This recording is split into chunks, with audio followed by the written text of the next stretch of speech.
राणा जी, कादीपुर गांव है ये आपका, पुश्तैनी गांव है और काफ़ी लंबे समय से आप लोग इसी गांव में रह रहे हो।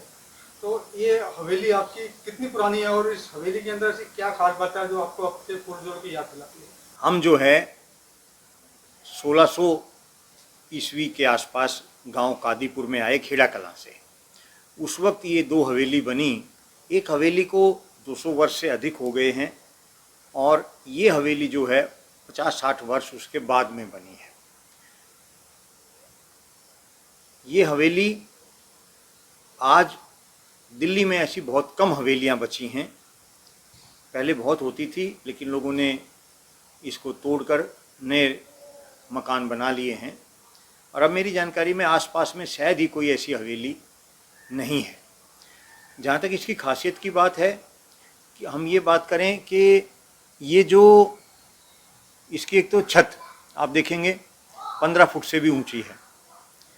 यहाँ पर दूसरी बात है ये सब लकड़ी की है, इसमें गर्मी नहीं लगती है। अभी हम यहाँ बैठे हैं, बिना पंखे के भी हम यहाँ आराम से बैठ सकते हैं। जहाँ तक बात है सामने खाली स्थान की, चौक की, ये लगभग 70-80 गज का होगा। मतलब आपको बिल्कुल सीधी हवा नीचे मिलती है। आज के टाइम में जो प्रदूषण हो रहा है, जो बीमारी फैल रही हैं, उनका एक मुख्य कारण है कि व्यक्ति को साफ हवा नहीं मिल पाती है। अब यहाँ पे जो गांव है उसमें अभी भी साफ हवा है और यहाँ पर भी चौक में बैठ के जब हवेली बनी उस वक्त बिल्कुल साफ हवा आती होगी। चारों तरफ से ये बरामदे हैं, यहाँ पे आदमी खुले में बैठ सकता है, इनके साथ अंदर कमरे हैं।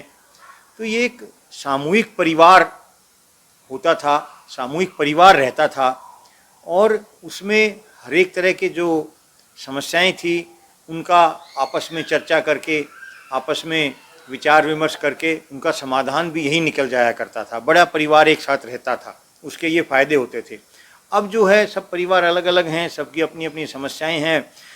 किसी बुजुर्ग के पास कोई व्यक्ति बैठता नहीं है, बच्चे बैठते नहीं हैं, तो उनका अनेक ऐसी समस्याएं पैदा हो रही हैं जो अपने घर से, अपने परिवार से, बुजुर्गों से इनका समाधान हो सकता है। राणा जी, ये हवेलियाँ जो हैं हमारी धरोहर है, हमारी जो पूर्वजों की धरोहर है हवेलियाँ। इन हवेलियों से कहीं ना कहीं ये मैसेज जाता है कि साफ घर में, ऊंचे घर में, स्वस्थ घर में रहने से जीवन जो लंबा चलता था। आजकल के जो घर हैं 10 फुट की लेंटर होते हैं, छोटे घर में 25 घर, 50 घर के घर होते हैं, फैमिलियाँ बड़ी हो गई हैं।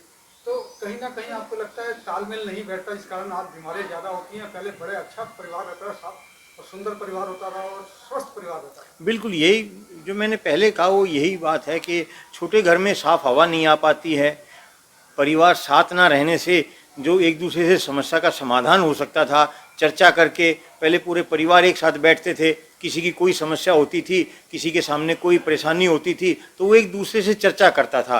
तो जो बुजुर्ग होते थे वो अपने अनुभव के आधार पर, अपना जो उनका तजर्बा होता है उसके आधार पर वह उन समस्याओं का, आधी से अधिक समस्याओं का समाधान तो वहीं हो जाया करता था। वहीं उनका प्रयास होता था कि कोई भी समस्या हो तो परिवार में बैठ के ही निकल लिया जाता था।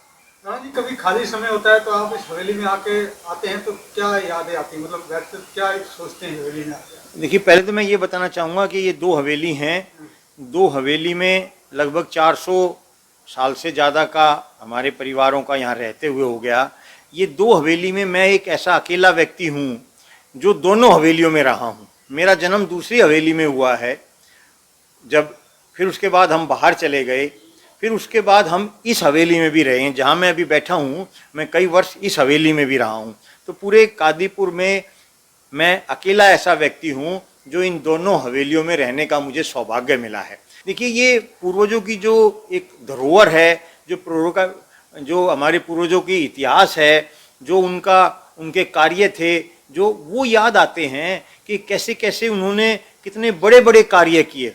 आपको मैं जानकारी दूं कि हमारे जो पूर्वज थे एक अच्छे सामाजिक दृष्टि से भी और शिक्षा की दृष्टि से भी अनेक बड़े बड़े कार्य उन्होंने किए हैं। आपको मैं बताऊं कि 1912 में रोहतक में एक विद्यालय खुला था जो आज यूनिवर्सिटी है, वो बड़ी यूनिवर्सिटी बन गई, विद्यालय आज भी है वो, उस विद्यालय में 1912 में 5100 रुपये दान दे के मेरे दादाजी ने खुलवाया था। 5100 रुपये। आज के अगर सोने से हम नापें और या ज़मीन के मूल्य से देखें, उस वक्त की ज़मीन का मूल्य और आज का अगर निकालें तो सैकड़ों करोड़ रुपए है वो बनता है। तो उस वक्त शिक्षा का बहुत अभाव था। इसी प्रकार से खेड़ा कला में विद्यालय है, उसमें भी मेरे दादाजी का बड़ा योगदान रहा और बहुत से साथी, ये सब काम बहुत से व्यक्तियों के द्वारा मिलके किए जाते थे। एक कोई व्यक्ति बड़ा दान दे देता था, दूसरा व्यक्ति कोई समाज में घूम के महीनों लगा के दान इकट्ठा करके लेके आता था।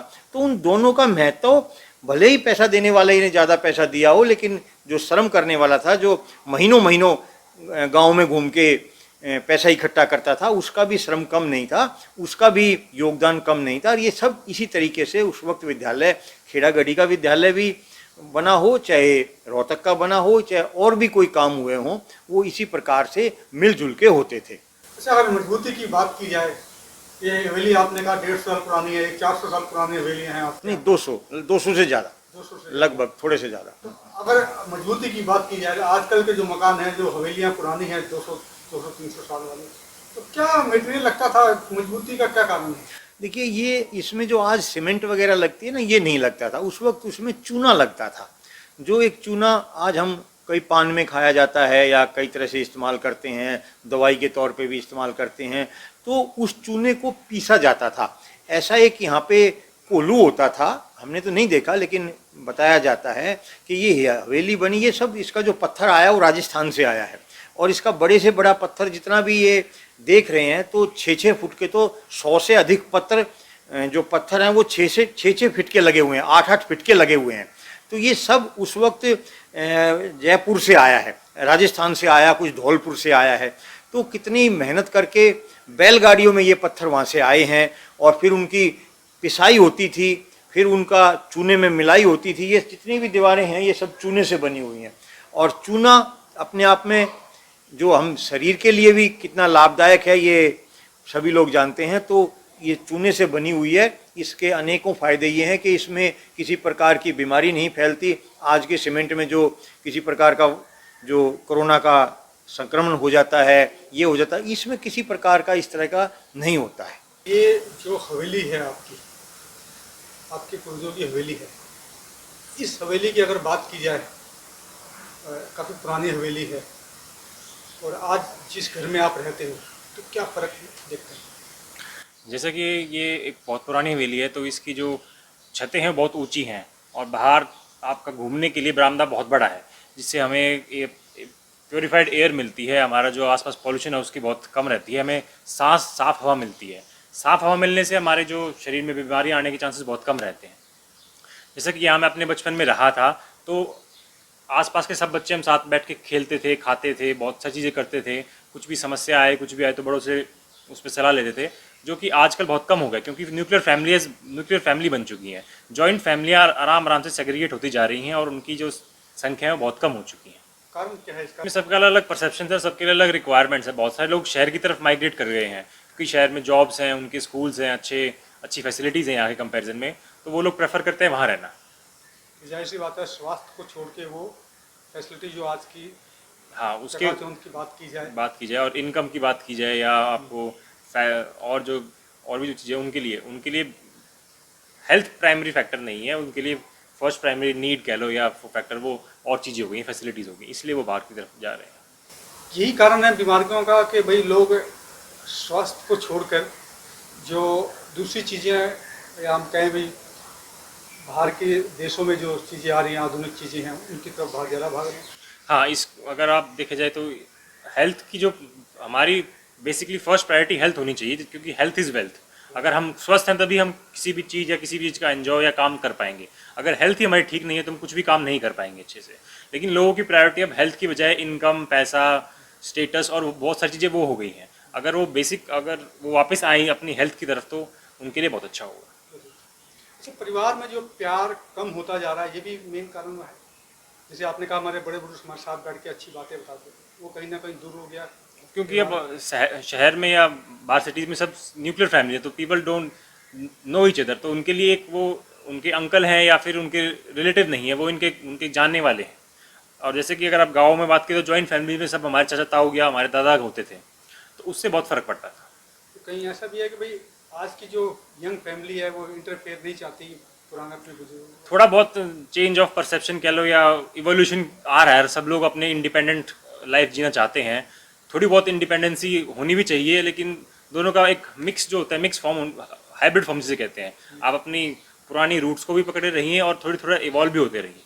अच्छा, आपको नहीं लगता भी हमारे जो बड़े बूढ़े पहले हमारे परिवार में बैठ के हमें बातें बताते थे, उससे बहुत कुछ हमें सीखने को मिलता था, जो अब हम महरूम रह जाते हैं उन चीज़ों से। बिल्कुल, जो चीज़ पहले एक आदमी ने एक्सपीरियंस कर रखी है अपनी लाइफ में, वो हमें अपने एक्सपीरियंस शेयर कर रहा है, तो उससे सीखने के लिए हमें बहुत कुछ मिलता है। जबकि अगर ऐसा कोई नहीं हो तो हम उस चीज़ को खुद एक्सपीरियंस करेंगे, फिर उस चीज़ को समझेंगे। ये कुआं लगभग 200 साल पुराना है और हमारे पूर्वज इसी कुआं का इस्तेमाल करते थे। इस कुएं का अगर आप देखें तो इसमें उस टाइम पे जो घर में सारे पर्पसेस के लिए इस कुएं का इस्तेमाल किया जाता था, कुएं के पानी का। और यही एक कारण रहा हो यही एक कारण था जिस कारण से हम या हमारे पूर्वज बीमार नहीं होते थे, क्योंकि ये ग्राउंड वाटर है और ये एक बहुत ही प्योर सोर्स ऑफ वाटर है। आजकल जैसे कि हर एक घर में ट्रेंड चला हुआ है कि आप आरओ का पानी पीजिए, जिससे कि आप क्लेम करते हैं कि बहुत हेल्दी हो जाते हैं, लेकिन आरओ का पानी इतना हेल्दी नहीं होता जितना कि हमारा ग्राउंड वाटर उस टाइम पे होता था।